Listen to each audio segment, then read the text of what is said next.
To svedčí o tom, že je to talent.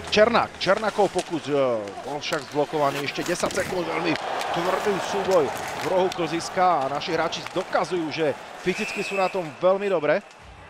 Rovnako tak nezaostávali ani včera proti Kanade. A Pataki ukazuje, že sme nabudení, ten gól nám pomohol. Určite aj 19-ročný rodák z Trenčína získal sebavedomie a pozrite sa, ako si v rohu klziska vychutnal amerického kapitána Luka Kahnina, ktorý sa na ňo chystal.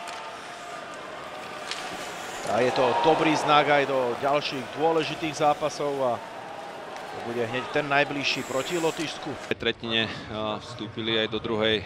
Oliver Pataki dostal vrátené to, čo urobilo v prvej tretine, ale dostal sa k puku. Dostal telo v strednom pásme. Američania sa snažili, v podstate americký kapitán dostal tú ranu od Patakiho, tak teraz to dostal vrátené, ale nič, treba sa len